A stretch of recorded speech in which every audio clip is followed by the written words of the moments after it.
5 minutes, mesdames, messieurs.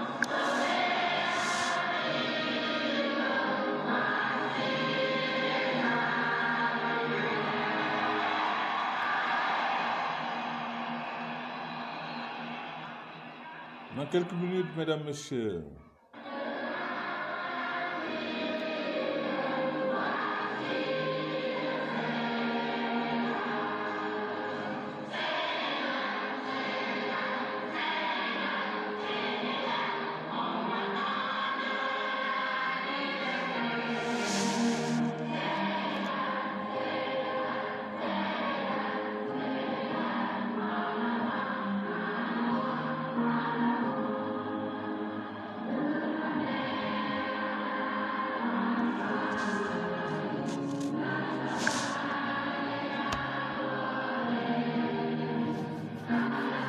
Monsieur Ahmed Dianka, bonjour.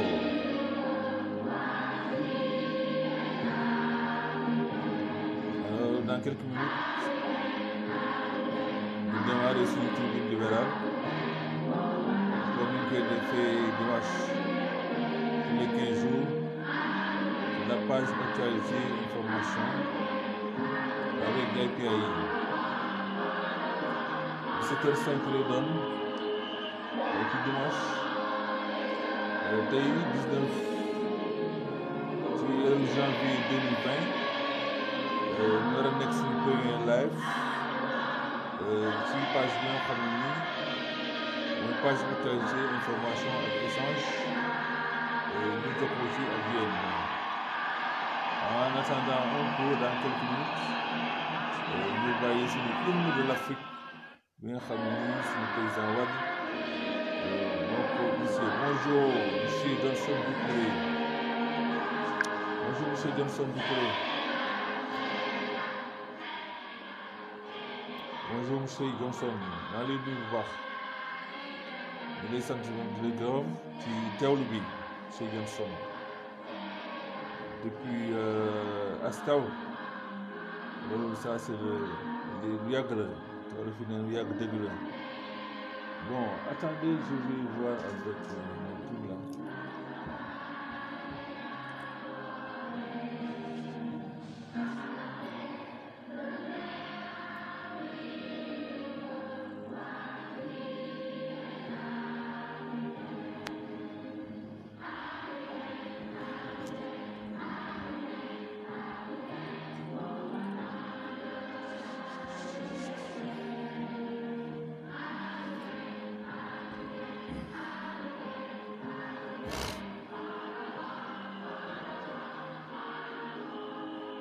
Dans 2 minutes, Inch'Allah.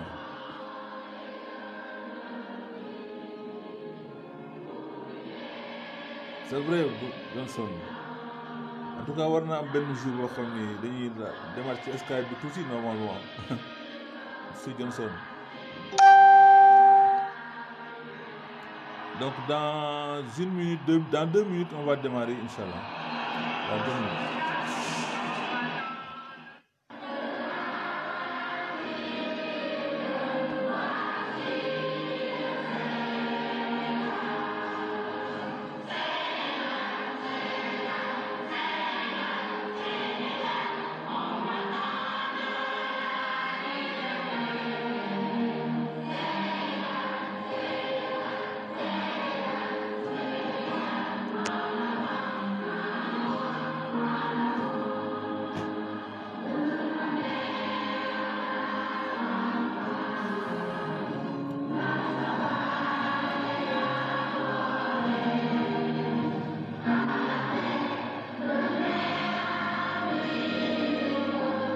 ziar na la Nafi Diallo na Lyon ñu ziar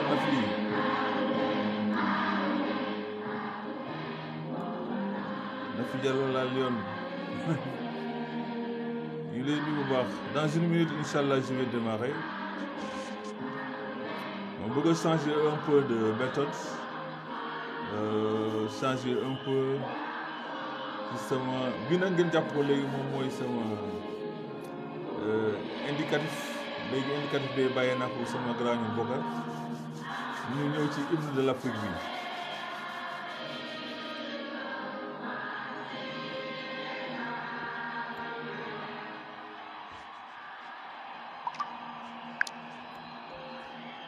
asalaamaaleykum suma mbokku gaay yi ñu ngi leen di nuyu kenn ku nekk ci turam ak santam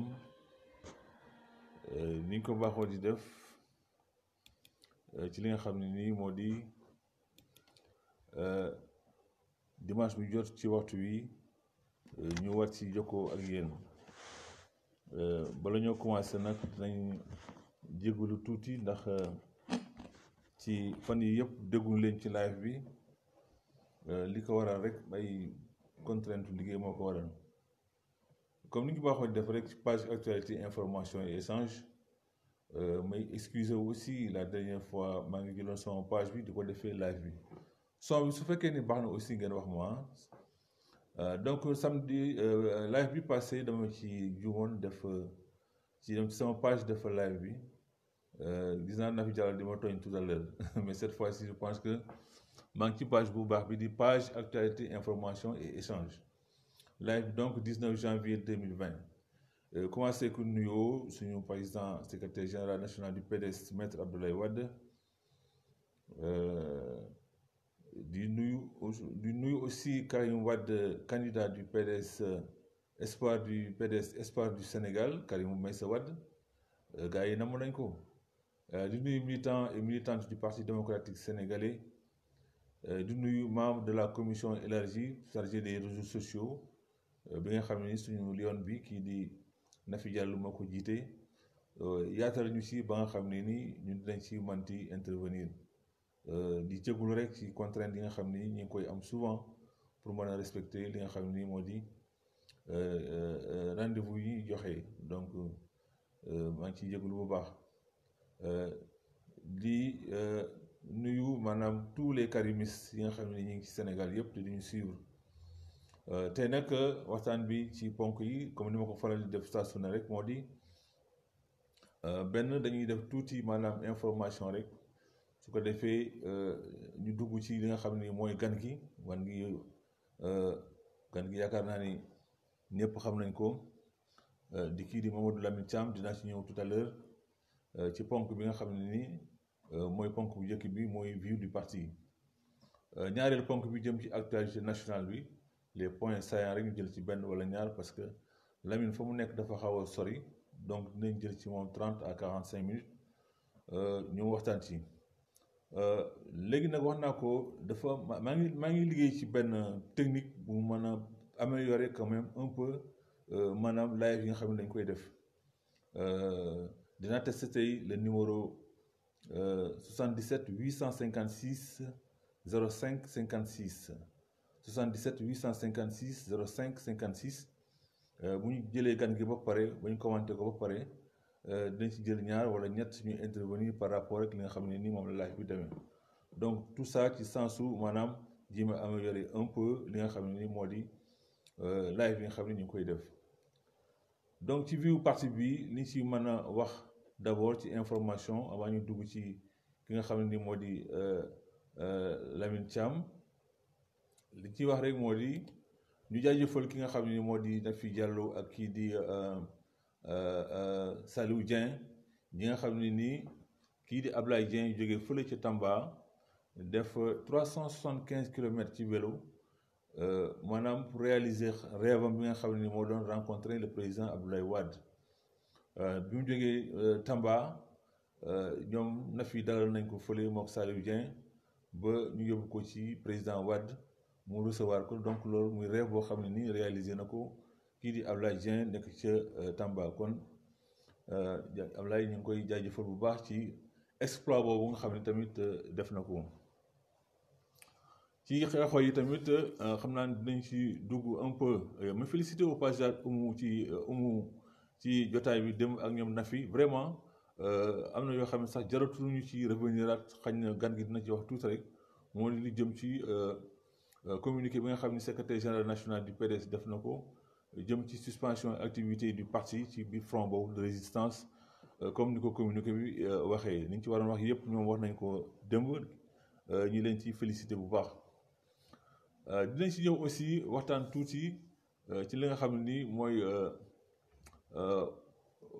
ci hausse prix électricité bi dinañ ci wax tuuti indi ci li nga xam ni Karim Wade waxoon na ko ci ay jamono ci conseil économique et social dinañ si ñëw en audio et vidéo parce que Karim moom léegi daal comme dëkk bi moom loo wax ñu weddi léegi dafay jar nag ñuy indi vaar waaw vaar bi moom boo ko tegee le volume est assez faible merci Nafi noonu la bëgg de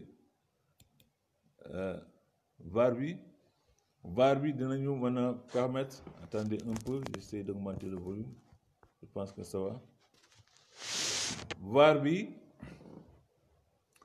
dinañu permettre que bu ñuy waxti kenn bañ ko weddi kon dañu am benn extrait bu ndaw rek ci Karim bi mu demee conseil économique et social lan la waxoon ci électricité bi parce que électricité bi coow li bari na ba dégg ngeen démb waa Y'en a marre yi ñoom ñu arrêté leen ci li nga xam ne dañ ko doon def ci marche bi nga xam ne nii doon nañ ko def fële di distribuer ay flyer loolu te aussi dinañ ci ñëw dinañ ñëw aussi ci li ñu tuddee grande bataille dinañ si ñëw mu mel ni sama invité bi mooy annoncé wu noonu sama invité bi de mooy annoncé wu noonu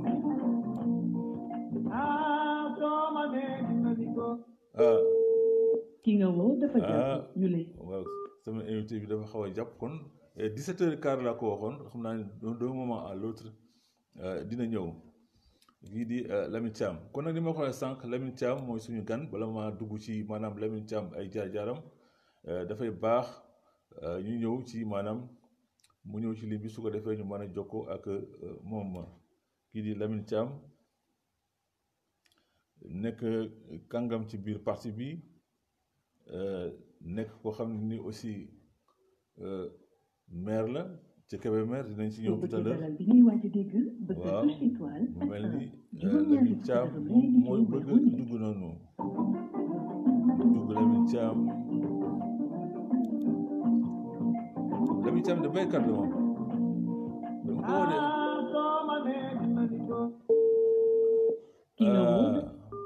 Lamine Thiam je crois qu'il va dafa xaw a jàpp peut-être je l'avais dit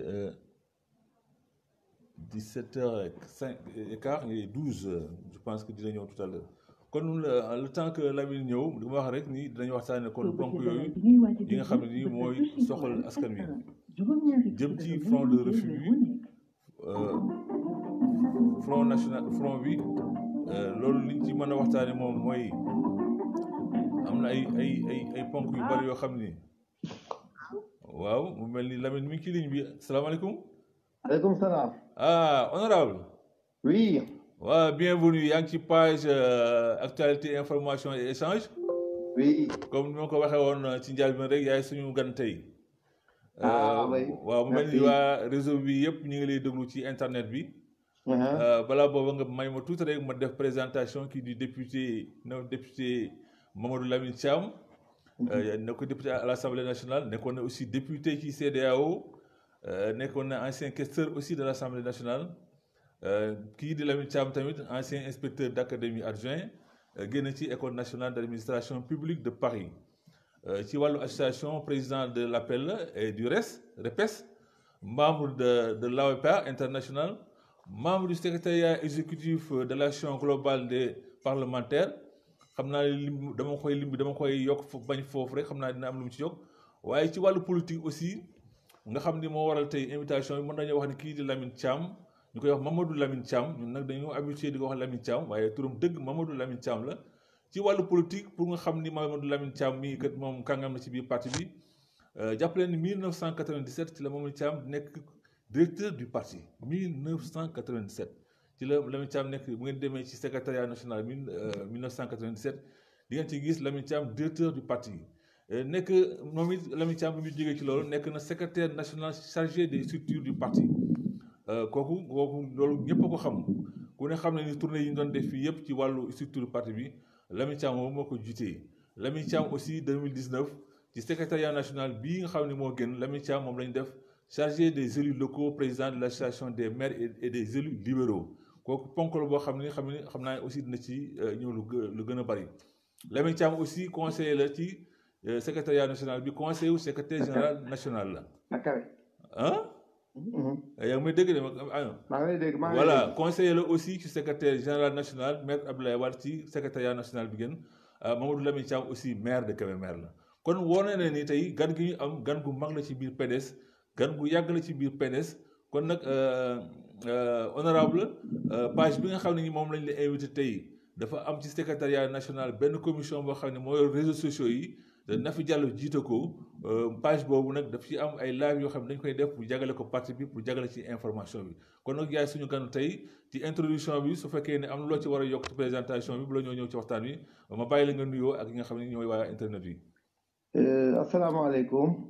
Ndiaye Faye maa ngi leen nuyu comme on le dit communément. merci beaucoup. di nuyu ñi nga xam ne si ñëpp ñoo nekk ci page bi di ci déglu. di wax rek ni. man maa ngi sama premier poste ci parti bi secrétaire national chargé à l'éducation la woon en 1989. 89. waaw. secrétaire national chargé de l'éducation. après man nekk naa itam secrétaire national chargé des syndicats. après ma nekkaat secrétaire national chargé de la formation. Au-delà de cela, en 1991, j'étais aussi le directeur de l'école libérale. L'école libérale. L'école libérale, je pense que ça, c'est une affaire très importante. Très importante, oui. Qui a été vraiment ce que je retiens de mieux dans ma carrière politique. Et au-delà de cela, donc, c'est vers 96, comme tu le dis, 94, que j'ai été nommé directeur du parti. Pendant ce temps, nous étions le ministre d'État. Abdoulaye Wade était donc dans le gouvernement élargi de M. Abdou Diouf. Oui. Alors, donc, c'est de là que je suis devenu donc député en 98. Voilà, donc, je pense que je peux rectifier. Et en 2000 aussi, quand nous sommes arrivés au pouvoir, j'étais devenu le secrétaire permanent du parti. Le secrétaire permanent du parti. Du parti à partir de 2000, puisqu'il fallait s'occuper du parti. Le président m'a dit, donc, toi, on te détache pour la gestion du parti. Je pense que là aussi, de 2000 à la crise avec le ministre d'État Idrissa Seck, c'était une phase assez importante que nous avons eu à gérer et par laquelle nous avons eu beaucoup à faire avec les militants pourront s'en souvenir. Voilà donc, je pense, quelques pages politiques. Très important.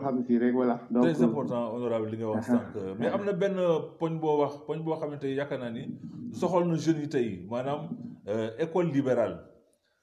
yow école libérale boobu nga yoroon tey boo xoolee école libérale bi ak situation bi actuellement nii ak jeunes yi ni ñu duggee ci parti bi yow ban xalaat nga xalaat ni moom wala jeunes yi ci école boobu formation boobu nan nga ko gisee par rapport à situation parti bi. Oui, il faut en faire la genèse. L'école libérale nous a été inspirée. Parce que l'émission c'est en wolof ou en français. wolof bi daal moo gën. voilà donc xam nga école libérale bi ñu koy def dañu amoon benn séminaire boo xam ni si dañ ko defoon à la Somone. avec le maître Abdoulaye Wade, le président. boobu il était ministre d'État aussi dans le gouvernement de Diouf à l'époque. C'est le premier gouvernement de majorité élargie.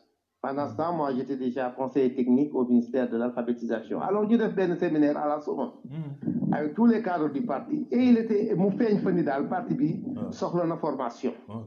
Bon, il faut dire, la concocté affaire bi am ci xalaat Alioune Diop mi tey. Alioune Diop bokkoon nañ ci man ak moom ak Ibra Diouf ñoo bàyyi.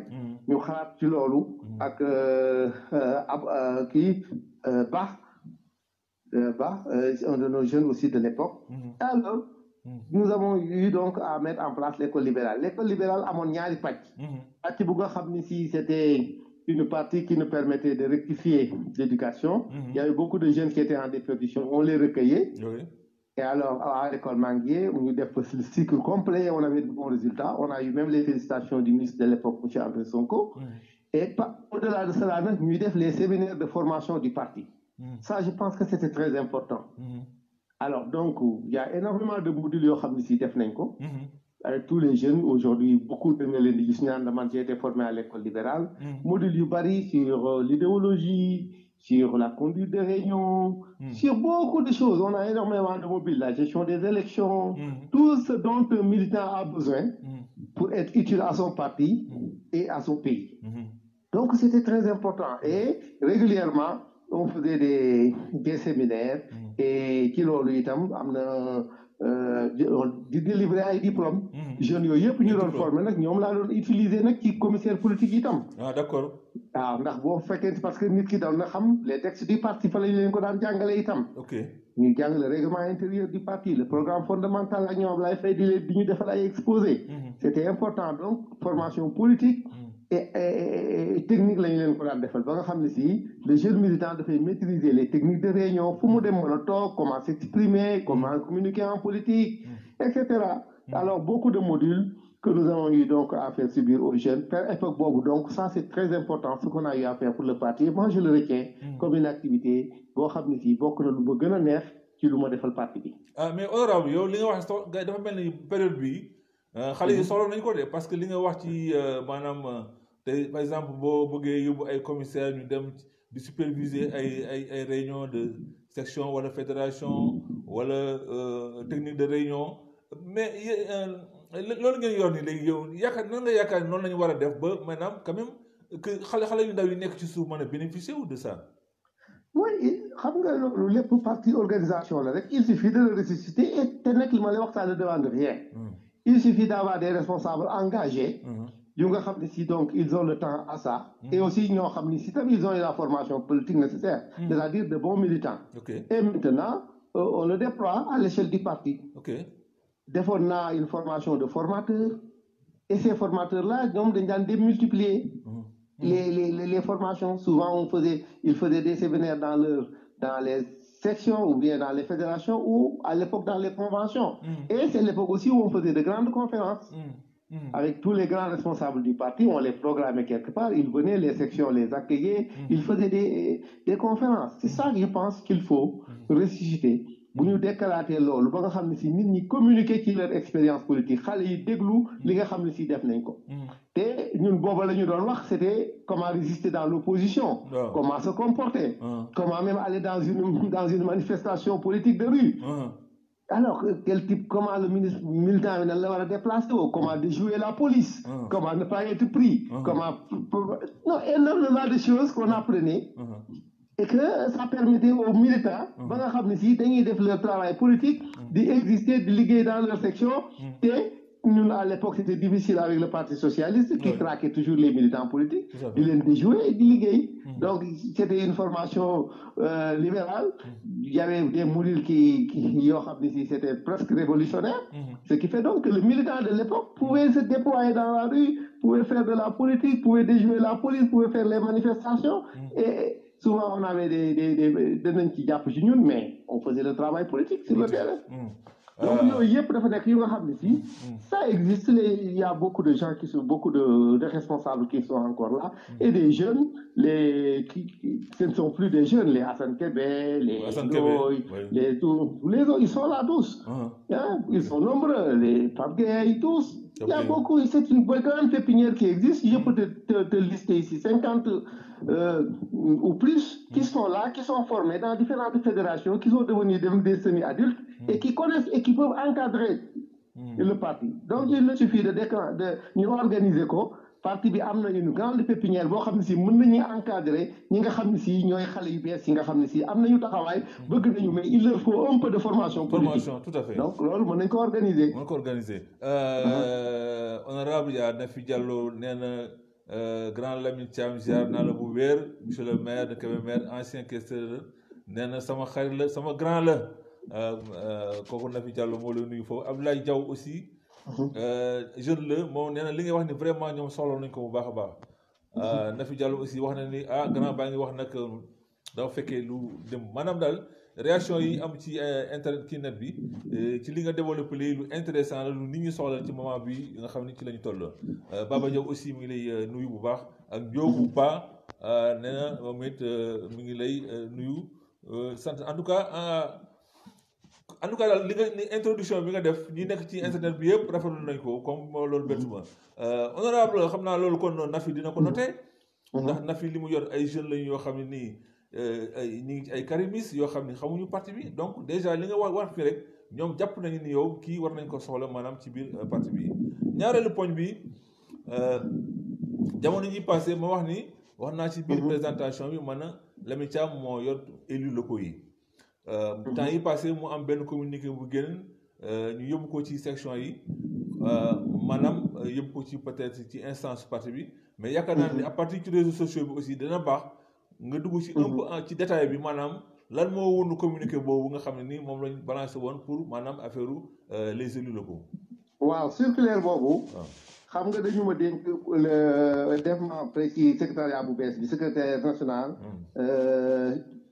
président des maires de l'association des maires et chargé aussi des élus du parti.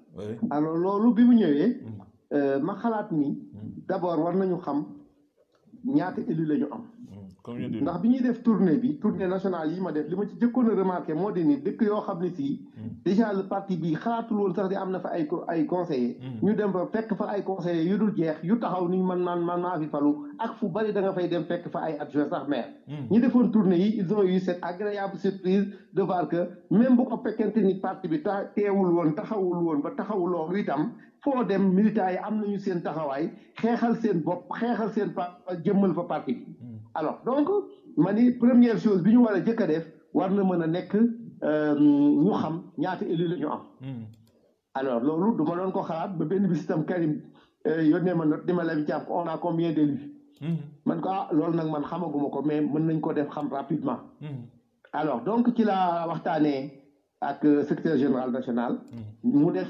circulaire boobu nga xam ne si ñu yónnee ko ci section yépp pour xam fu ci nekk ñaata élu lañ fa dese am nañu beaucoup de défections alors donc fii mu nekk nii mais on a la surprise que ñu nga xam ne si sax dañoo defe ne woon dem nañu bi note bi génnee bi seen collègue frère politique yi demee seeti leen dañu ñun demuñu fenn dañoo waxul woon dara rek ñu toog di participer ci suñu section donc fii mu nekk nii ci mailu parti bi nga xam ne si def nañ ko ci circulaire bi ñu ngi yónnee lu bari ñenn ñi ñu ngi ko yónnee sous format papier defe naa ni d'ici fin du mois dinaa def synthèse bi globale pour mën a présenter ni parti bi nangami conseillers municipaux la am nangami conseillers départementaux la am nangami maire yi moom xam nañu ni 25 ñoo ci des actuellement te amoon nañu plus de 30 mais léegi actuellement am nañu un noyau de 25 maa ngi annoncé ni d'ailleurs le secrétaire général national président Maître Abdoulaye Wade danañu recevoir ak maire yépp fan yi danañu fixer date bi bu ko defee woo ñoom ñëpp ñu ñëw taxaw ci kanamu secrétaire général national après am na yeneen programme yoo xam ne si secrétariat bi aussi mi ngi koy prévoir alors ci loolu nag bu ñu ci paree li ma bëgg li may nësër ak le secrétariat chargé des élus mooy dama bëgg département bu nekk ñu former fa le collectif des élus libéraux voilà de chaque département nga xam ne si dañuy am les conseils départementaux et les conseillers municipaux ñu identifier wu former seen bureau nekk le collectif départemental des élus libéraux très bien nga xam ne si loolu day nekk benn poñ bu nga xam ne si dañuy am ay militants engagés yu am responsabilité yoo xam ni le parti peut compter sur eux à chaque instant et au-delà de cela maintenant on avait l'association des élus du parti kooku dañ koy tegaat sur place nga xam ne si tous les élus du parti dañuy dajewoo ñu dem benn association ñu am président ba ci suuf alors loolu day tax lépp lu nga xam ne si parti bi war na koo xalaat war na koo doxal ci maire yi mu mun koo awale ci ay kuréel yoo xam ne si xamante nañu à l'échelle d'une région donc bu ko defee ci conseil municipal boo nekk xam nga ni collectif am na fa am na ñett am na juróom am na fukk am na adjoint maire et cetera ñooñu bu ñu àndee ci chaque conseil municipal après à l'échelle de chaque département ñooñu ñëpp ñu ànd na par maire former seen collectif day tax parti bi gën a ratax alors loolu donc mooy la prochaine étape boo xam ne si suñu paree le recensement foofu la ñuy jëm ba nga xam ne si nag dañuy taxawal nag l'association des élus libéraux incha allah honorable monsieur le maire wax nga poñ bu am solo ci maanaam wàllu boobu jëm ci association des élus collectif des élus libéraux mais ci wax nga sànq aussi ci fiche bi nga xam ne nii moom nga war a yónnee pour ñu remplir ko est-ce que fiche boobu egg na ci section yi est-ce que am na beneen yoon bu ñuy envoyé lu dul fiche wala déet. non yónnee wuñu fiche circulaire bi la ñu yónnee ci section yi. waaw d'accord. après maintenant section bu ci nekk yow yaay def le recensement. waaw. de élus yi nga am ci say maires yi. ok fédération yi ñoo koy def. fédération bu ci nekk par exemple c'est un département bu dee Dakar les fédérations aussi c'est plusieurs communes. donc nombre de communes yi nekk système fédération noonu la ko doon la ko responsable yu bëri déposé nañu déjà. Ah déjà. moi dama nekk Kébémer je suis dans mon verger sinon dama la doon wax su ma tiimoon samay bagages. dama la naan nangam moo fi amagul. ok mais fi mu nekk nii moo tax mënu ma la wax lu précis. waaw mais da nga lal poñ boo xam ne dafa intéressé nit ñi mooy maanaam. xam nga parti bi dafa traversé ay périodes yu difficile bon am na ñoo xam ne nii dañu naa demuñu mais mënewuñu ay activités. bu dara xewee rek ñu ni demuñu ñi ngi fii bon am ñoo xam ne ñoom mosuñoo dem ñi ngi fii est-ce que ci biir recensement boobu baaxul moi je donne par exemple l'exemple de la commune de Diamaguène Sicap Mbao. Ce qui est sûr on avait 6 conseillers sur la liste proportionnelle mais 2 sont partis mais est-ce que léegi man su may envoyé maanaam ñi nga xam ne ñoo resté est-ce que les 2 là baaxul ñu identifier leen parce que mën nañoo jaar ci beneen commune wala ainsi de suite est-ce que baaxul yow nga xamaale ne 6 lañ au départ ñii la mais 4 yi ñoo fi des est-ce que format boobu aussi baax na. waaw en général am na ñoo xam ne dañu naan nous étions à l'origine 6. waaw finalement il nous en reste 3 ou reste 4. waaw mais loolu aussi il faut être très prudent peut-être naa am na ñoo xam ne si par exemple si je te parle Moussa Cissé de Nganda. waaw il m'a parlé d'une expérience assez particulière. nee na il a appelé une dame de moi je tairai la section. kooku ni ko ñëpp dem nañu. mu woo ñeneen ñu ne ko ñun de ñu ngi fi. il est descendu sur le terrain. dajale conseillers yooyu yëpp ñu àndandoo dem ci kooku. tout le monde était là. Alors donc il y a beaucoup de délation aussi dans le parti, il faut le comprendre. Diou dem na. Parce qu'il y a beaucoup de proximité que les gens avec que certains responsables militants ont avec d'autres. Alors mais il faut mettre les gens au fait. Man ku ñu ne dem na tem nga nekk ci sama njaboot damay dem ba ci yow ni la waaw yow li may dëgg la wala du dëgg da ngaa dem wala yaa ngi fi ba tey. waaw donc il faut que les gens s'affrontent. ki nga xam ne si sa frère politique la ngeen àndoon di liggéey. bu fekkente ni yow.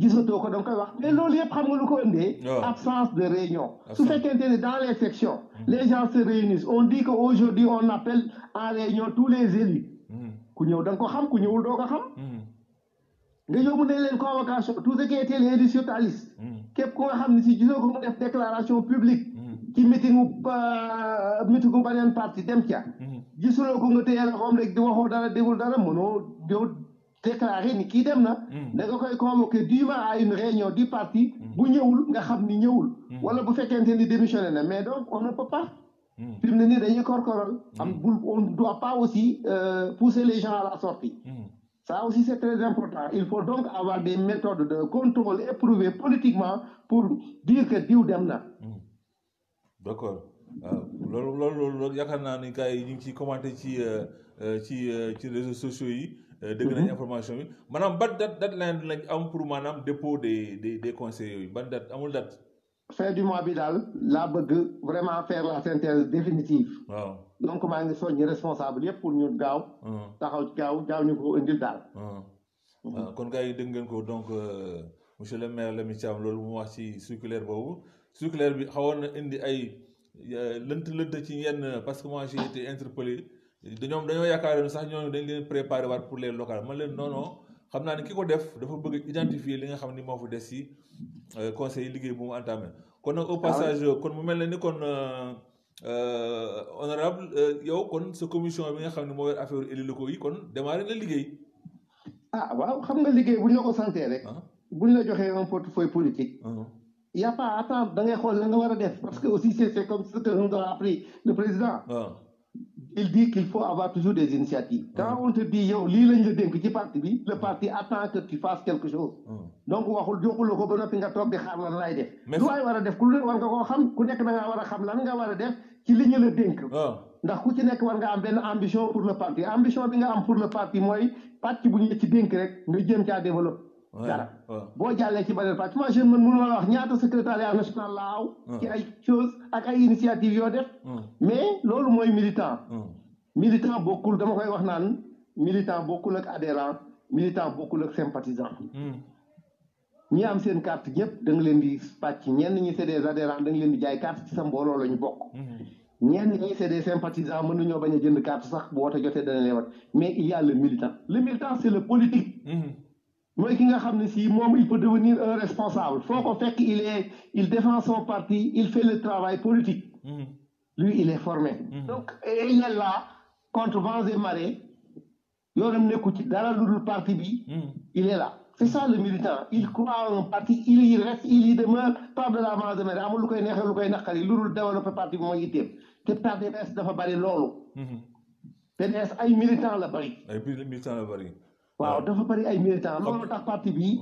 par de la vente de marée il survit boo poussé rek ginnaaw suba da ngay gis ay nit yu dëgër yu jóg a taxaw ñu ne ah parti bi maa ko fi nekkal parce que les militants yi li quoi ñoom gëmuñu ay nit parti bi la ñu gëm ak idéologie bi ak ki nga xam ne si moo ko sos mu Maître Abdoulaye Wade ak lépp lu mu joxoon ñu topp ca mais honorable ban appel ngay lancé parce que au secrétariat national bu ñu ko xoolee maanaam à part au passage je félicite Nafi Diallo mi nga xam ne moom it commission bi mu yor doxal commission bi moo ñu may tey ba ñu mën la woo di la dugal ci live bi yow aussi entamé nga sa liggéey ci wàllu secrétariat national Malick Dieng bu yor formation bi entamé liggéeyam mais dama dégg yeneen commission yi naa ñoom dañuy xaar ñu installé leen ba pare ñu commencé liggéey loolu ban appel ngay lancé foofu. non man loolu xaw ma loolu parce que ma mosuma dégg loolu secrétariat national installé. je l'ai jamais vu. ñu ne ñaar xëy rek mettre ni bon remanier naa secrétariat national voici la nouvelle liste. la prochaine réunion vient on travaille. kon gars yi dañu war a liggéey. bon liggéey. le travail politique n'attend pas. du xaar. amul xaar kenn ku ñuy xaar ñeneen ñaa ngi liggéey ku ci nekk naan la ñu la sant boo ko comprendre développé ci ay initiative boo ko présenté président dana la ca wax. kon nag ku ci nekk daal li ñu la sant boo ko comprendre boo ko comprendrewul jëlal sa bic wala sa carnet nga dem demander audience secrétaire général national ni ko man lii lañ ma dénk ci parti bi dama bëggoon am idée ñun loolu lañ daan def bu le président joxee mission bu bees da nga ñëw expliquer ko ni ko voici la compréhension que j'ai de ma mission s'il a à rectifier mu rectifier s'il a à rectifier mun la rectifier boo ko mun ti tam bindal yónnee ko ni ko voilà sama secrétariat bi nga ma dénk lii ak lii laa am initiative laa bëgg a def mun dana valider très bien du noonu très bien kooku mooy tey am nañu kan Lamine Thiam vraiment explication yi nga joxe kon nag appel baa ngi noonu tous les membres du secrétariat national yi nga xam ne dañ leen jox commission amatul xaar nañ commencé liggéey bi comme ni ko Lamine defee comme ni ko Nafi defee su ko defee communication bi mën a jàll loolu vraiment ñu ngi ciy rafetlu lu baax en tout cas commentaire yi am fii vraiment ci malgré yaa ngi ca Kébémer fi may wax ak yow nii. mais maa ngi tool sax fi mu nekk nii maa ngi tool. monsieur le maire baykat nga nekkee kon. waaw man de maa ngi. tey kon loolu moom vraiment moom loolu kontaan nañ ci trop tey ñu invité Lamine Thiam tey mu nekk ca Kébémer di foofu il faut ma taxaw fi monsieur le maire ci Kébémer boobu maire bi naka Kébémer foofu naka militant yi naka parti bi foofu. waaw fii moom on a un parti debout. on a un parti debout parce que Kébémer ñoom dañu jàpp ni parti bi ku ciy yëgee liggéey rek yow moomu dañ lay bëgg parce que yaa ngi jàppale Maître Abdoulaye Wade. xam nga spécificité militant Kébémer mooy moom parti bi pour ñoom. ñun ñoo moom parti bi. waaw PDS moom parti bi loolu moo tax ñun. parce que looloo tax ñun responsable bu ñu gis. nga taxaw ci parti bi. di liggéeyal Maître Abdoulaye Wade di bëgg Karim Wade dañu naan kii de moom dañ koy daal di jàpp. ndax ñun ñooñu la ñu am.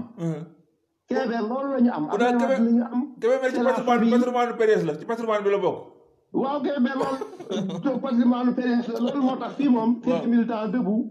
bon an mal an ils font ce qu'ils doivent faire gis nga boobu ba léegi on a perdu le pouvoir. ils restent debout on gagne mieux que pendant qu'on était au pouvoir.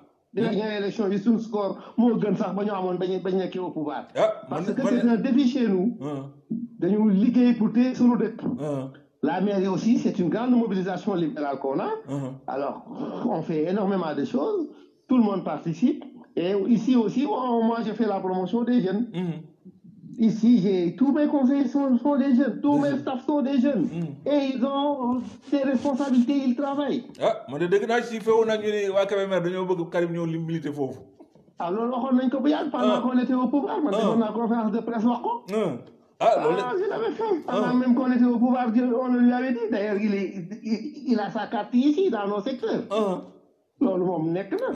ndax waa Dakar ñoom ñëpp jàll nañ ko naturel. fii mooy base am naturel. fii mooy base am naturel fi lañ ko jaayee carte ci secteur am.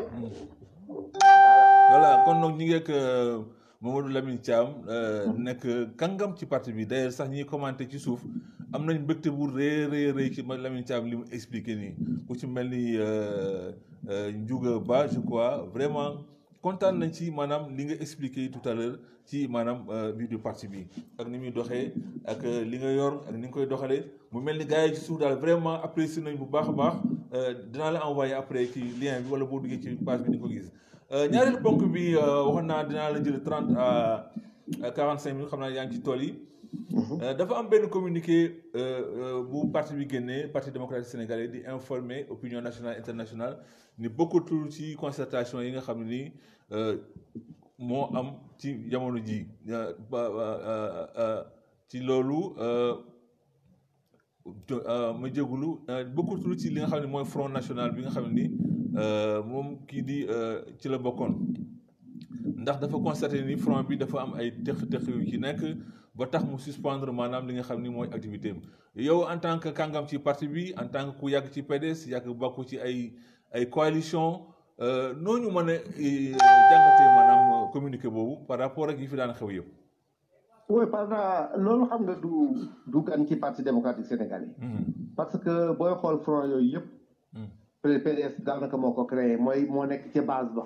te Abdoulaye Wade moo leen dajale. depuis dès la fin de notre régime. quelque temps après ñu créé front boobu mu nekk un instrument politique bu nga xam ne si dañ ci doon concentré wu. dajale ci opposition les plus grandes batailles moo ko fi def. donc ñun dañ ci am une belle expérience et le président sait aussi décrypter et analyser tout. Quand donc la direction du parti se réunit, apprécie des situations et dit que nous suspendons notre participation jusqu'à nouvel ordre, je pense que les militants doivent s'en tenir à cela. Parce que c'est une analyse de la direction nationale sous l'égide du président. Alors donc, un militant doit être discipliné parce que nous y avions participé. Et d'ailleurs, nous étions même l'âme. C'est le PDS qui était l'âme même de cette organisation. Parce que nous avons créé, nous avons sponsorisé. Donc, si à partir d'un moment donné, à partir d'une analyse directionnelle, le parti décide de suspendre, il n'a pas dit qu'on s'en retire, mais on suspend. Cela veut dire qu'il y a des gens qui si vous avez clarifié, bon, rien ne dit, rien ne présage de l'avenir. Mais quand même, un parti se doit toujours d'exprimer sa liberté. De participer ou de ne pas participer à une instance, surtout quand on a été presque à l'origine de sa formation. Je pense donc que c'est une décision souveraine du Parti démocratique sénégalais par sa direction et que tous les militants doivent aussi l'appliquer, l'approuver et la soutenir. Bu ñu xoolee ci cadre d'alliance yi mos a am depuis création PDS toujours PDS moo nekkoon locomotive ci cadre alliance politique yëpp boo jàppee 1983 ci élection yu métti yooyu amoon na cadre bu ñu tuddee woon front du refus nga xam ne 8 partis ñoo ko constitué woon. bu ñëwee aussi 1985 avec la création de l'ADS Alliance démocratique sénégalaise aussi moo amoon marche contre l'apartheid. te ñu arrêté woon ci Abdoulaye Wade. soo ñëwee 85 88 aussi am na création de l'alliance Sopi. nga xam ne PIT ak PDS ALD ñoo ko defoon. soo ñëwee 90 il y avait la création de CONAPCO. conférence nationale des chefs de parti de l'opposition. 93 aussi ci élection yi nga xam ne mooy élection yi fi amoon dama amoon fraude il y avait le front Suxali Réewmi. 96 aussi il y avait la création du collectif des 13 qui est devenu collectif des 19. waaw moom ci 19. moom xam ne ñoo xeex ba indi fi ONEL indi fi maanaam élection locale de 96. boo ñëwee 96 aussi ba 2000 ñu ci la FRT créé wu. mooy Front pour la régularité et la transparence des élections. CA 2000 ensuite le FAL. donc bataille yooyu yëpp maanaam PDS daf ko piloté mais moment bii ñu toll nii. coalition yi formé wu dafa mel ni ñoom xamuñu histoire PDS ci jaar-jaaru coalition wala li ñu comprendre ñu ba léegi pourquoi ñu bëgg maanaam def forcing ci PDS pour muy participer wala pour muy dugal loolu lu waral loolu. mais je pense que ce que tu viens de dire là montre la tradition du PDS et sa culture d'alliance. PDS dafa am une tradition d'alliance et une culture d'alliance. toutes ces alliances-là, à la base, c'est le président le président Wade qui était à l'origine. Et les réunions se tenaient au point 1. Ou bien, et rare fois, les réunions parce que c'était le leader incontesté pendant toute cette période. Alors, on a une culture d'alliance, on connaît comment fonctionne une alliance, on a cette profonde culture d'alliance pour l'avoir créée pendant l'histoire politique du Sénégal, n'est au centre de ces alliances, ce qui fait que nous pouvons apprécier le comportement d'une alliance. C'est pourquoi donc la décision du parti pour que PDS qui a une alliance, il faut voir qu'est-ce qui se passe. Parce que le PDS, dans sa tradition, dans sa culture politique, dans ses stratégies politiques, les alliances font partie. Alors, donc, vous devez une alliance, donc il y a de quoi donc s'arrêter un moment et réfléchir autour de cela. Mais c'est que, à un certain moment donné, on a constaté qu'après que PDS perd le pouvoir, alliance, il faut même que PDS doit jouer un peu second rôle ou bien de faire des difficultés impliqué ou impliqué. Là, non, le front là, on n'a jamais pu jouer le deuxième rôle. Bon, c'est-à-dire que qui a incarné. On n'a jamais d'ailleurs, l'âme du front, c'est parce qu'il y a eu une dissidence à notre niveau. Oui. Tout ce qui anime le front aujourd'hui, la plupart, ils étaient avec nous. C'est ça. Et tu voyais qu'ils jouaient les premiers rôles là-bas. Alors, ils continuent à jouer ces rôles, mais sous d'autres obédiences. C'est ça qu'il faut constater aujourd'hui. Que au fond, le front là, ce sont les cadres du PDS qui l'animaient presque. Qui l'animaient au centre. Mais là, parce que nous avons animé le front, il va rejoindre quand même qui vit Non, voilà, c'est pourquoi donc le parti doit réfléchir. Ok. Doit réfléchir profondément par rapport à cela et voir quelle conduite tenir. C'est pourquoi donc ce retrait aussi est à analyser. Et scruter maintenant vers quoi on ira maintenant.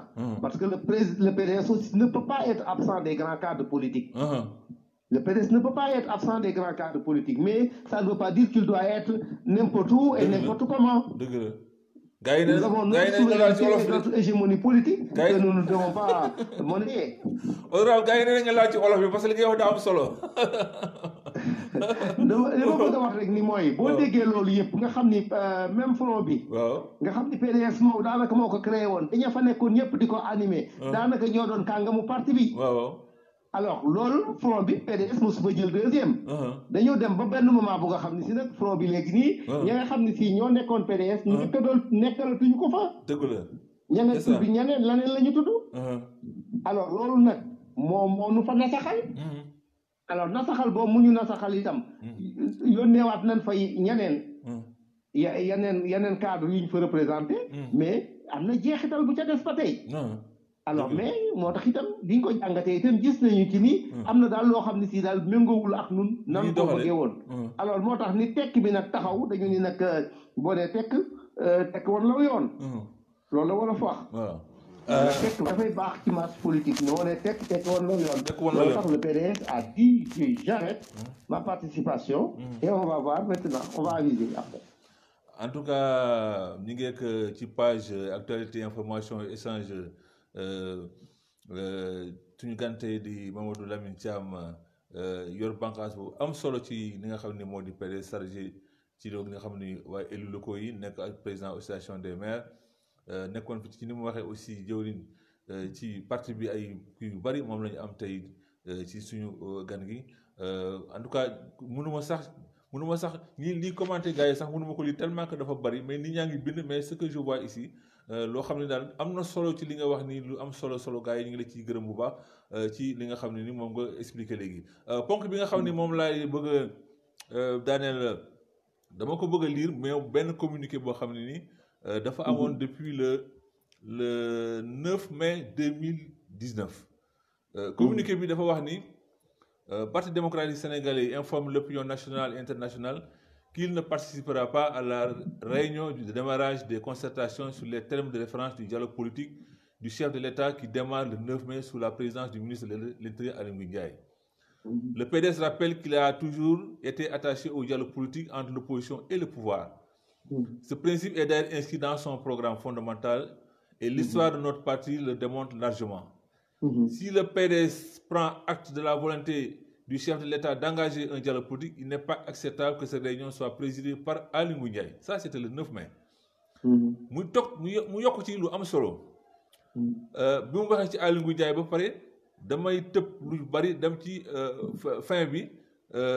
mu wax ni le PDS rappelle qu'il n'est pas contre le dialogue politique mais qu'une telle réunion devait être présidée par une personnalité crédible, neutre, indépendante, consensuelle et respectée. Le PDS rappelle également que sa participation au dialogue politique est conditionnée par la libération immédiate de Khalifa Sall et la révision du procès de Karim Wade en application des décisions de justice internationale condamnant l'État du Sénégal, notamment celle du Comité des droits de l'homme des Nations Unies qui le prescrit sur cette révision. Honorable, communiqué bi le 9 mai 2019 la. mais boo dégloo ci dialogue bi toujours nit ñi dañuy li ñuy wax PDS par rapport ak principe yi PDS tax bokkul ci dialogue bi léegi dañ koy xaw a fàtte loolu lan moo waral loolu pas maanaam kii boobu. Bon, les gens, ici, ils sont souvent amnésiques. Et ils ne revisitent pas aussi les positions des partis. Mais le PDS est très logique dans tout ce qu'il fait. Parce que nous avons des textes. Quand un parti fait un communiqué, un texte, le diffuse, vous avez une attitude donc on va acter qu'elle a mort, avec le moubidon. Voilà, tu dis que critique le PDS, mais c'est en contradiction avec votre communiqué numéro tel et tel. Mais quel monde peut faire voir? Militaires, il faut que nous ayons une direction, une direction. Ils doivent se rendre compte que nous avons une direction cohérente. Parce que décision, si communiqué, lu muy defati ëllëg ci biir itam boo ko xoolee da nga naan méngoo na ak la mu waxoon. N'est-ce pas? loolu moo tax nag ñun amuñu état d'âme par rapport ak nu la nit ñi di àttee ak nu la nit ñi di wax. C'est ça aussi la politique. da ngay am sa position exprimer ko nga sax ca. soo waree varier nga discuter nga exprimer ni j'évolue sur telle et telle position voici ma nouvelle position. Mais tant que yow sa position bi nga exprimer diffuser ko sanctionner ko par un communiqué. C'est ce qui fait foi. Tant que génnoo ca loolu lañ la raté. Mais aujourd'hui au Sénégal il y a peu de politique. Politique yi ñoo bareetul, les hommes politiques yi ñoo bareetul. Il y a des animateurs comme ça. Tu vois les gens parler à gauche, à droite, dugg di génn, chacun se décrète responsable politique. te duñu am benn vécu politique. Aujourd'hui boo xoolee tout ce qui bouge dans l'arène politique. boo ci xoolee ñi ci am un vécu oppositionnel. un vécu politique yàgg dugg ci instance yi. xam mbir yi du bari. Donc vécu politique moo bareetul ci ñu bari ñu yëngatu léegi ci politique bi. Ce qui veut dire que attitude politique réelle moo leen di manquer. Alors loolu mooy problème bi donc ñun daal moo tax au PDS on est serein. parce que on est cohérent ndax ñun weddeeguñu suñu bopp. ndax parti la tax muy weddi boppam mooy mu wax dara ci direction am xalaat ko def communiqué am xëy suba di def lu bokkul ak loola. mais tey jii ci tey kenn mënul ni PDS dafa parjure. moo bindoon lii te mi ngi def la nen. waaw loolu donc il faut militants yi di ko xam bu ko defee ñuy am ñuy fier de leur parti. fier des décisions de leur direction. xam ni PDS moom ku la wax nga mën koo wax ni ko man de sama parti lii la waxoon. te teggeeku kooku ca. mënumaa wax ni sama parti nangam wante ñu lay créer de fausses honte wala ay complexe parce que da nga doon sos ci sa communiqué moo tax communiqué bu parti génnee. militant daf ko war a jël denc ko. di ca sukkandiku ndax mooy sa bréviaire. ci lépp lu xew parti bi da cay génne communiqué ni lii mooy sama attitude lii mooy sama position boobu nag moo la war a engagé ci yow loolu rek nga war a sax. waaw loolu donc c'est bien de le rappeler montrer que PDS mi ngi cohérent toujours mi ngi topp toujours la nga xam ni si waxoon na ko tënk ko diffuser ko. waaw. xam naa ne daan la jël pour 5 minutes rek parce que 45 laa la waxoon romb naa 45 yi mais réaction yi ci Facebook bi moom li ci mën a tënk daal moo di surtout ndaw yi les karimistes ni nga développé sànq ñoom jàpp nañu ni vraiment yow soxla nañ la bu baax ci wàllu formation parce que li nga expliqué nii vraiment am na lu mu dugal ci seen bopp te wane na ni aussi PDS toujours am na ay qualité yu xam ne nii yu am solo la. donc Nafe ngi wax rek di bind xam naa du ma ko mën a lire léegi fi may daaneel rek moo di yow député nga à l'Assemblée nationale jaar-jaar yu bari fekk na la fa contexte jamono ji ñu toll nii gis nga maanaam. laa woon mais député laa lay wooyee rek parce que doo député bi moom du deñ. waaw député parce que foo waxee di nga ne Lamine Thiam député à la du deñ. waaw du deñ moom nañ ne yàlla may gudd fan rek ñu lay wooyee honorable député toujours parce que mi ngi fi ba léegi maanaam. lu bari bu daan am assemblée day jaar assemblée. jamono ji wàllu courant bi tar na tar boo xam ne nii ba dégg nga démb rek ci marché bi maanaam mu am ñoo xam ne téye nañ leen ci ay flyer yoo xam ne dañ ko doon distribuer ay flyer yu doon distribuer yow wàllu courant bi avant 2012 yéen jamono jooju courant bi gënoon na fee tar mais am na ay matuwaay ak comportement yu amoon contrairement ak aujourd'hui ku wax ñu jàpp la tëj ku loolu noo ko jàngatee yow. man li ma ko jàngatee mooy il faut être démocrate c'est que le Sénégal c'est ça qui manque. gis nga ñun suñu groupe parlementaire sous l'égide de Doudou Wade ñun nous étions même plus que l'opposition. C'est nous qui on a appelé le ministre Samuel Sarr de l'énergie et du coup Assemblée nationale pour qu'il s'explique. Voilà pour expliquer wu. Pour mu expliquer wu. Aujourd'hui la coalition Benno Bokk Yaakaar n'ose pas.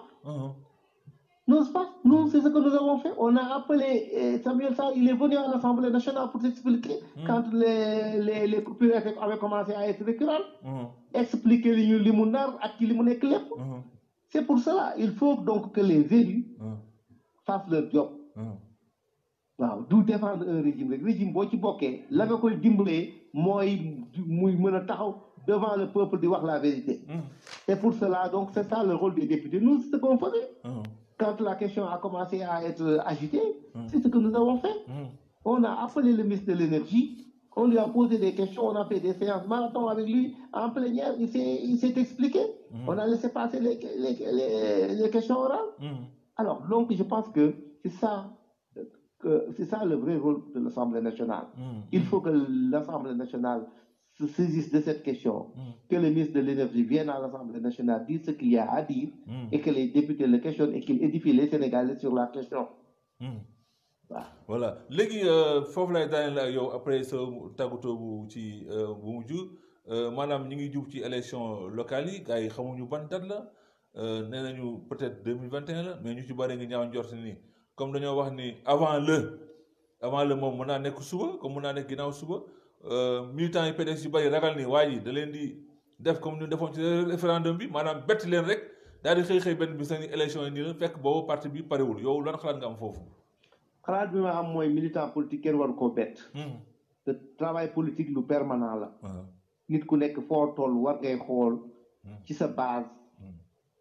ñi nekk ci base yi loolu la war a nekk seen liggéey. kan moo agsi en âge de voter. kan moo amul carte d'identité ci ñi nga xam c'est responsable de secteur. ku ci nekk di veiller ci loolu nous c'est ce que nous faisons chaque jour. on cherche à avoir plus de militants qu'on avait. dañuy xam suñu carte électorale lan la ñu koy surveiller di xool koñ yi di xool nan la ñuy yokkee suñu électorat. loolu waxtu wu ñu ne suba la élection yi tu es prêt. mais doo toog rek di xaar ay kii la léegi dañoo war a am comportement d'opposition xam nga. Attitude oppositionnelle boo nekkee dans l'opposition da ngay am comportement d'un parti d'opposition. da ngay xam ne tu n'as jamais la bonne information à temps. da ngay waajal sa bopp ba yow dunu la bett. dunu la bett mooy jekk toujours. loolu mooy képp ku nga xam ne. te bàyyi xaar bi daal base. da ngaa nekk ci base une base.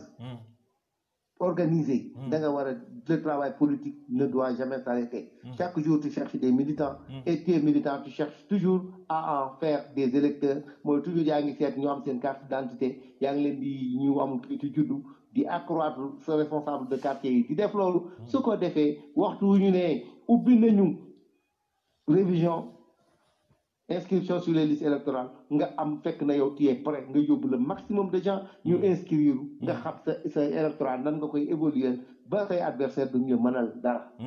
donc defe naa ni il faut que chacun soit prêt dans sa base parti nag xam nga lan la. base la. ku ci nekk da ngaa war a nekk ci benn base nga inféo des fois.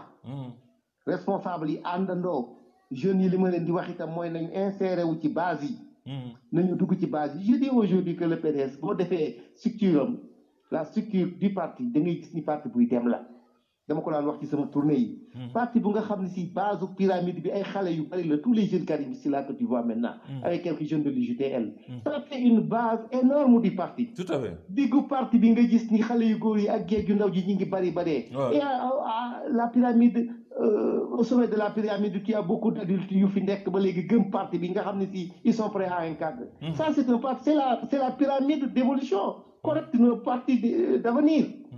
Ce qui veut dire que donc il ne reste rien mais est-ce que parti bi tamit waru jéem a organiser wu parce que ñu mel ni yéen nekk fi ba pare maanaam muy am benn déficit de communication entre ay karimistes wala UGTEL wala yenn information yi est-ce que laajul amul lu mu laaj loo xam ni dina. Non, tu sais ce déficit-là, moi, pendant tout le temps que toutes les tournées que je faisais, tout le monde sait que moi, j'avais travaillé à ça, que l'on le dit.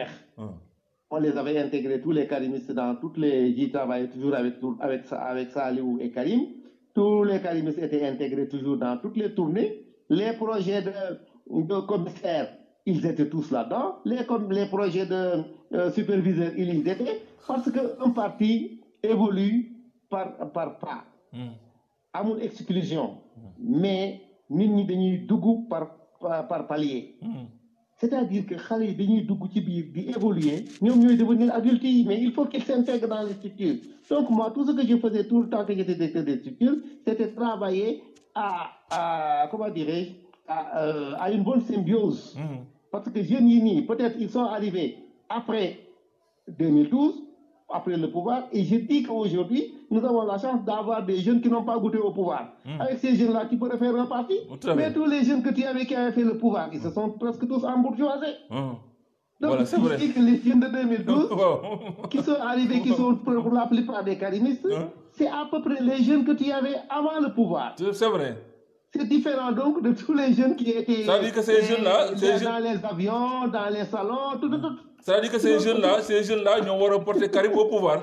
Non, donc non, ils ne peuvent pas le porter au pouvoir. Non, ça veut dire comme ils vont partir de cela. Voilà. Parce qu'un parti c'est un ensemble. Il faut ñu teg seen tànk fenn.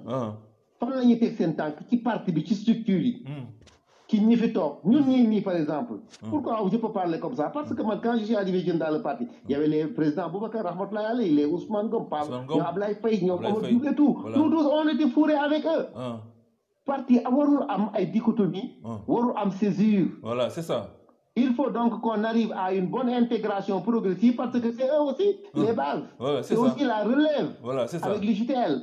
Donc arriver à faire une bonne symbiose de toutes ces forces nouvelles, les intégrer, les responsabiliser et ils feront leur formation. La formation ne peut se faire que sur le terrain. C'est du ay wax, du ay mail, du leneen. Les gars, tous les jeunes qui ont participé aux tournées, ils se disent qu'ils ont eu les grandes expériences. Donc il faut qu'on fasse des tournées, il faut qu'on fasse des séminaires, il faut qu'on fasse des réunions, il faut qu'ils participent à la vie du parti. C'est ça. Et comme ça, ils vont apprendre le parti. C'est ça. Question. Aminata Bellamy. Question. Première préoccupation, c'est un fichier électoral nouveau. Moom mi am xel yaa ci fichier électoral bi nga xam ne moom lañu génn. waaw man xam nga fiche électorale bu bees bii ñun def nañ ci élection 2000 présidentielle yi ñun bokkuñu woon. Donc on ne peut pas correctement l'évaluer. C'est pourquoi donc nous devons rester très vigilants. Très vigilants. Contrôler ñun suñu militants yi ñu amoon yëpp le maximum est-ce que am nañu seen carte qui est valable. ñi amul prochaine inscription bi ñun enjeu la ci ñun. bu ñu ubbiwaatee liste électorale tout le monde doit aller voir est-ce que am nga sa carte c'est encore valide. Après ñu fexe nag suñu militants yu bees yëpp ñu inscrire. La bataille des élections se gagne d'abord au niveau des inscriptions. Inscription. Aïssatou Seck Diakhaté mi ngi lay nee na sama maire macha allah Aïssatou Seck Diakhaté mi ngi lay nuyu. waaw Ndiouga Ba wax naa ko sànq mu ni le parti PDS avec une alternative générationnelle avec une formation dynamique pyramidale kooku moom it Ndiouga Ba la Lades Kane moom it mu ngi lay nuyu.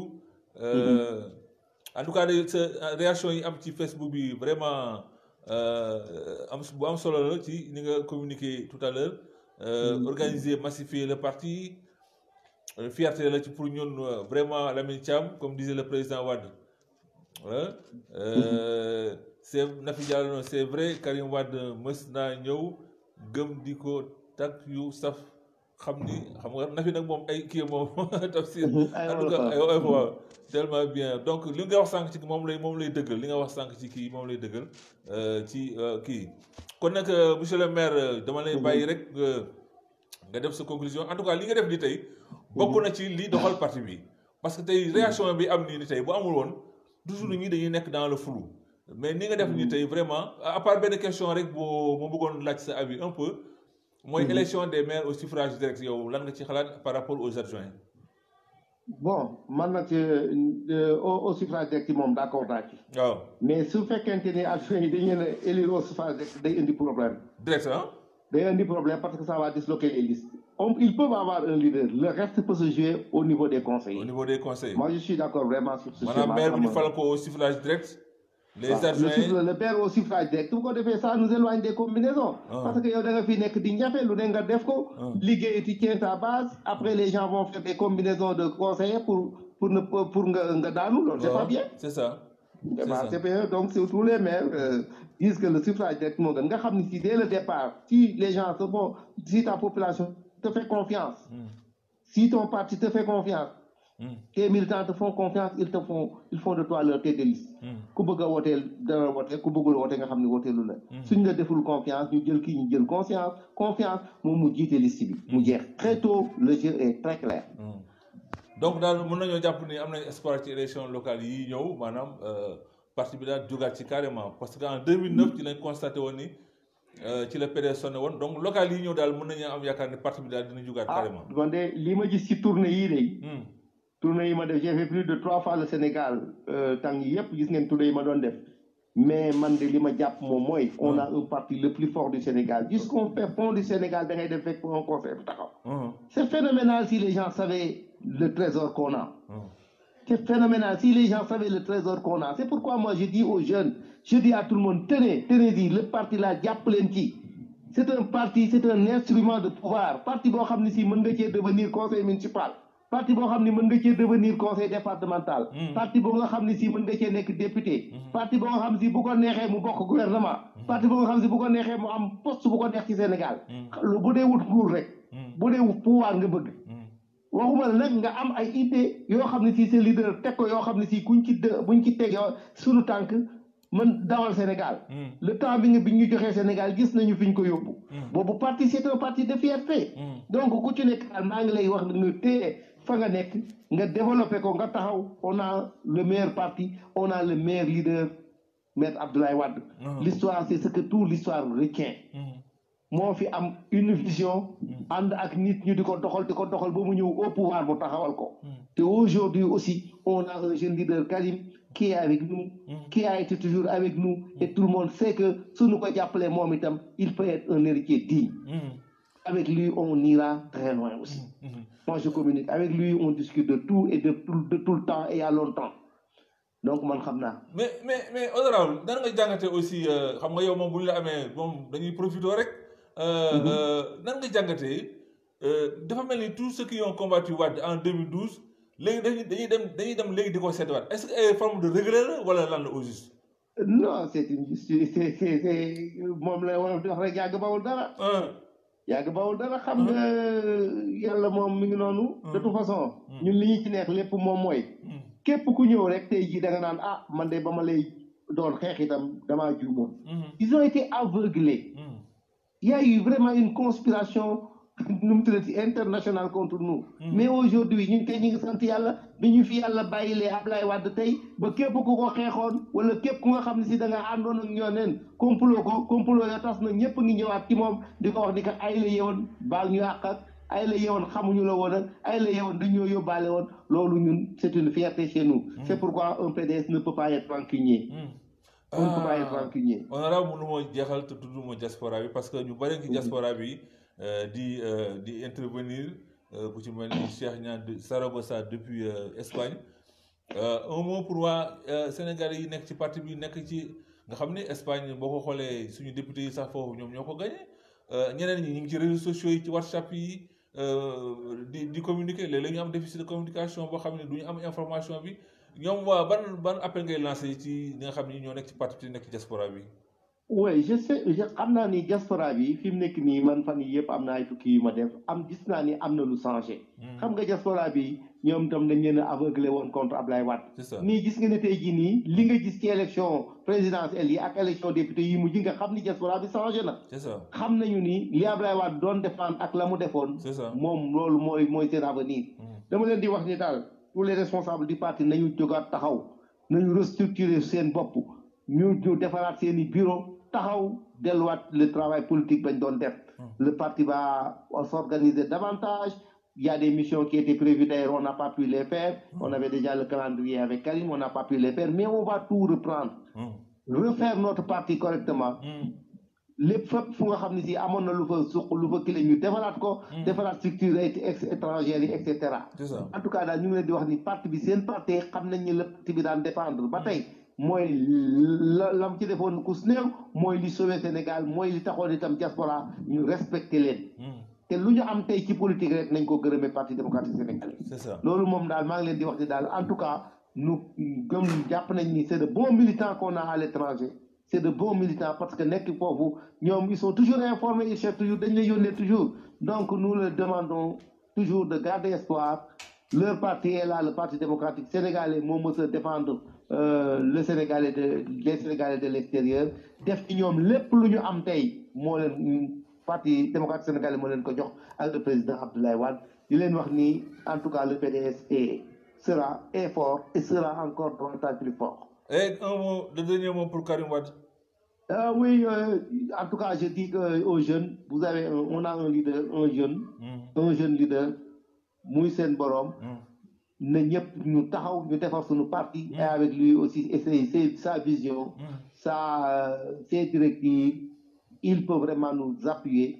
Il est aussi au fait de tout. Chaque jour, il ne fait que réfléchir sur le parti. Je pense donc avec lui, ensemble, avec tous les militants, tous les jeunes et les femmes, le PDS peut revenir au pouvoir. Et c'est imminent. Donc, nous sommes notre parti, nous sommes notre bopp, nous sommes nos leaders, ensemble, on vaincra. Je pense que donc, nous tout fort à de Kibi. Parce que on m'a envoyé à Nganda, m'a dit ay njaal au nom du parti et de Karim. Mais ñëpp lañ naan ñi ngi koy ñaanal ñi ngi koy xaar. Foo dem ñu ni la moo ma defaloon lii moo ma defaloon lii yow fekkente ni yow réew mi yëpp lay taaye nga ko say teraanga. Waxtu wu ñëwee vous allez voir que ce qui va se produire dans ce pays. Donc ñun ñi ngi koy ñaanal yàlla te di ko xaar. Yàlla ko yàlla indi ak am. Allahu rabbi. Waaw mais monsieur le maire est-ce que yaakaaroo tamit ni maanaam jamono ju ñu toll nii yaa déjà sax am na kuy poser question mooy na fi am na ñu bees ñu ñëw am na ñoo xam ni amuñu carte te bëgg carte mais ñi am carte bi kañ lay doon ñi vraiment ñu ko soxla. Mu mel ni honorable perdre nañ ko fa mu neexee nag foofu la jeexee mooy maanaam mbirum carte yi dafa yàgg de affaire bi mbaa du batterie moo vidé je crois que batterie moo vidé ou bien sama batterie moo vidé. Un des deux. Nous terminons foofu rek. On va essayer de rejoindre.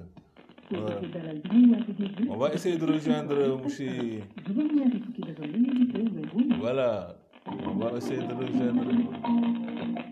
Pour terminer. Allô? Honorable pour terminer donc ma bàyyi la foofu waaye dafa am problème ci réseau bi. Voilà ñi carte maanaam carte yi lan ban xalaat nga ci am moom carte yi. Carte yi waaw. Non déggoo li ma la wax ma ne la avant la crise là. Waaw. Les cartes étaient déjà commandées. Ah d'accord. Les commissaires étaient déjà nommés. Ok. Les superviseurs, nous les avions déjà installés. Très bien. Donc je pense qu'il y a une question de continuité.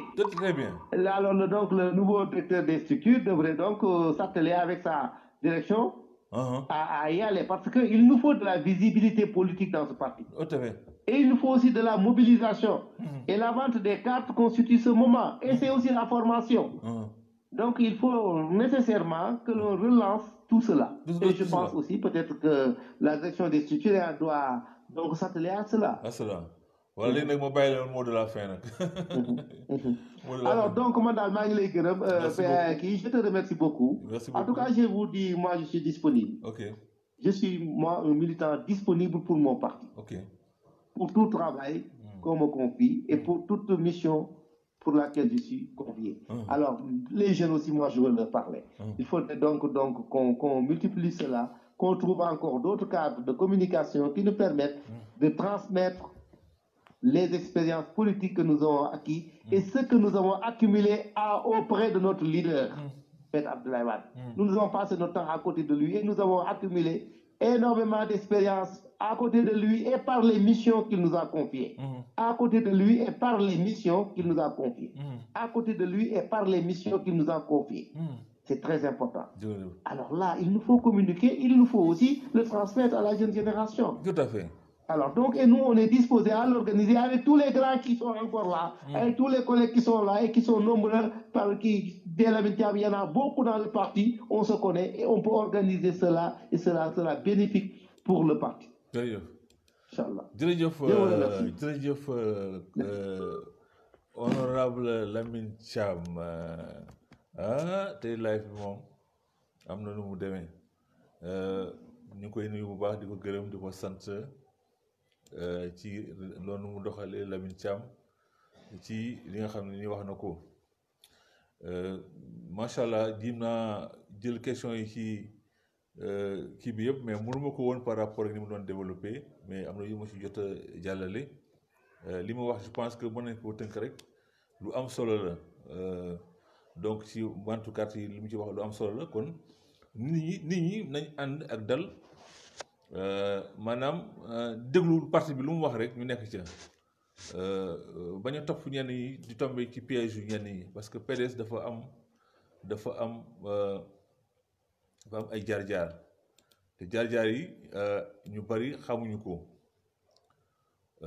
moo wax ci tuuti rek avant may boucler waxoon naa sànq aussi su fekkee ne am na ku bëgg a dugg rek pour commenter 3 à 4 personnes ñu jël 15 minutes def seen commentaire ci li mu wax ngeen woo ma ci 77 je peux taper 77 856 05 56 voilà 77 856 05 56 ma jël ci 4 peut-être auditeurs partagés ak ñoom yu mën a intervenir par rapport li Lamine Thiam wax donc en attendant participation PDS ci bataille électorale yi ñu rappelé ko nii depuis sa création 1974 ba léegi PDS dafa bokk ci bataille électorale yi fi mas a am ñu wax ni parti démocratique sénégalais bokk na ci juróom-benni élection présidentielle benn bi diggante ak Senghor la woon le 26 janvier 1978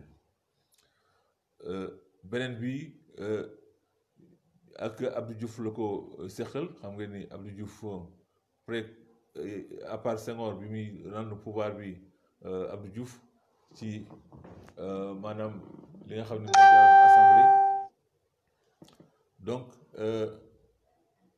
juróomi yoon la rencontré li nga xam ne ni moo di merci Nafi Diallo merci beaucoup donc 83 PDS dem élection présidentielle le 27 février 88 le 27 février PDS dem élection présidentielle avec Diouf 93 PDS dem élection présidentielle lay wax de waxu même législative yi 1993 mu dem élection avec Abdou Diouf à partir de 93 le 27 janvier 2000 mu yóbbu Abdou Diouf premier tour 2000 le 19 mars bi nga xam ni sax am na ay gars yu koy préparé pour fêter ko ci la demee deuxième tour soo ñëwee ci élection législative PDS participé na ci juróomi élection législative en 1978 le 22 février le 27 février aussi 1983 le 28 février 1988 le 9 mai 1993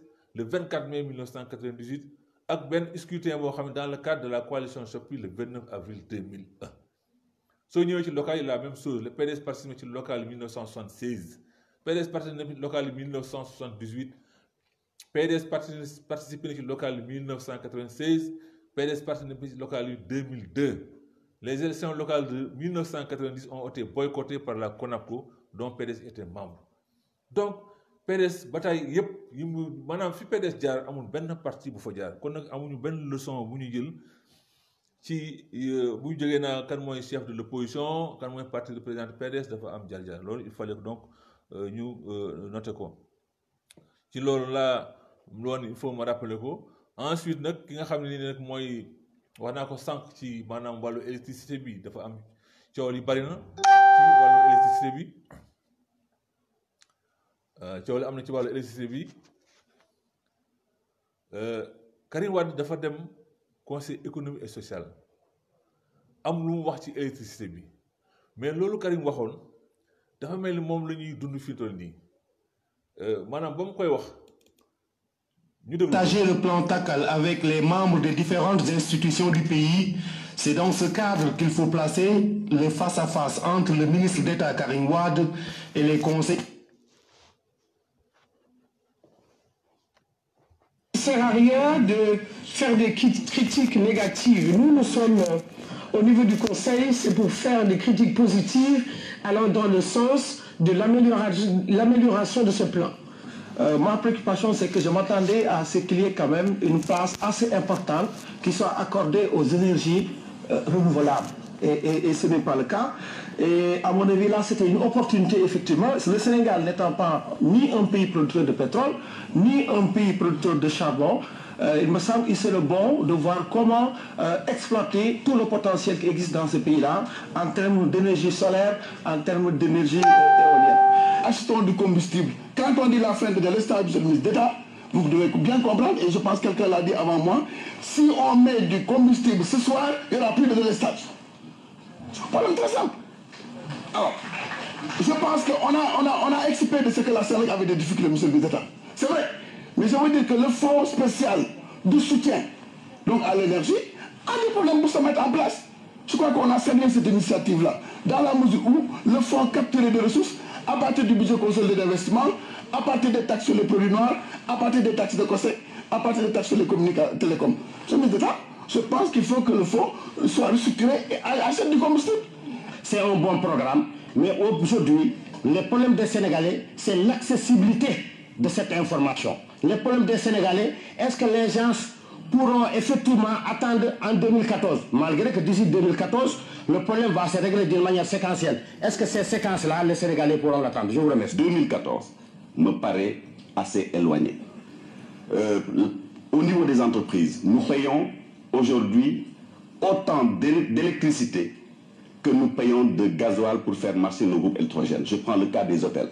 Monsieur le ministre d'État, vous en avez eu la preuve. Nous avons été à vos côtés pour l'instauration, quelqu'un d'autre l'a parlé avant, d'une compagnie à laquelle personne ne croyait et qui aujourd'hui fait la fierté de notre pays. Le secteur privé également peut et doit jouer ce rôle pour participer justement au règlement de ce problème d'énergie au Sénégal. Ce plan Takkal est une réponse à la crise énergétique qui secoue le Sénégal. Il ambitionne de restructurer la Sénélec, sécuriser la production, la transmission et la distribution de l'énergie au Sénégal. Ce plan a 5 volets, un premier volet qui est le renforcement de la production, un deuxième volet qui est la gestion de la demande, un troisième volet qui est la restauration de la crédibilité de la Sénélec vis-à-vis de ses consommateurs, les consommateurs qui font vivre la Sénélec, un quatrième volet qui est la mise en place d'un fonds de sécurisation des approvisionnements en combustible pour pouvoir faire tourner la Sénélec, et un cinquième volet qui est la restructuration financière de la Sénélec qui passera par un investissement important et la mise à disposition de ressources financières. Donc vraiment, je voulais me féliciter de cette rencontre qui a duré près de 5 heures d'horloge. Les débats étaient intenses, à forte valeur ajoutée.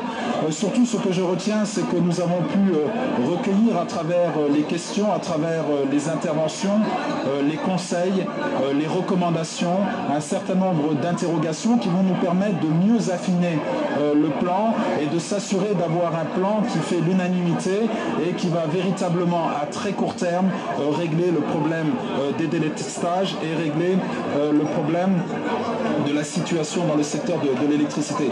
Je voudrais juste préciser une chose, c'est que le plan va s'étaler sur la période 2011-2014, mais nous ne parlons pas de fin de délestage en 2014. Nous avons pris les dispositions pour que les délestages puissent se terminer le plus rapidement possible et de pouvoir revenir normalement à une situation qui fait qu'on est capable de satisfaire en électricité l'ensemble des Sénégalais. Mais la date de 2014 est pour nous une date qui correspond à l'entrée en service des centrales à charbon, à l'entrée en service de ce nouveau mix énergétique qui sera composé du charbon, qui sera composé de l'hydroélectricité, des énergies renouvelables qui sont des sources périphériques que nous allons développer développer autour de ce plan. Et c'est en 2014 véritablement que nous pourrons avoir un secteur qui est susceptible de porter l'émergence du Sénégal, l'éradication de la pauvreté et accélérer notre marche vers la croissance accélérée. Karim yaay tëj live bi sans commentaire kon nag ñu jaajëfal gaa yëpp ñu doon teelu di leen jox dig daje ci fan yi ñëw incha allah rabbi di jégalu aussi parfois ci maanaam rendez-vous yi nga xam ni tamit léeg-léeg xam nga rek il y a des contraintes mais comme ñu ngi alterner ak Dramé je pense que dinañ mën a jéem a maanaam jël fexe ba daal di nekk respecté maanaam les 15 jours kon ki leen doon defal live bi di Ndiaye Piaye yi leen def jàmm ak jàmm beneen asalaamaaleykum wa rahmatullah jaa ngeen jëf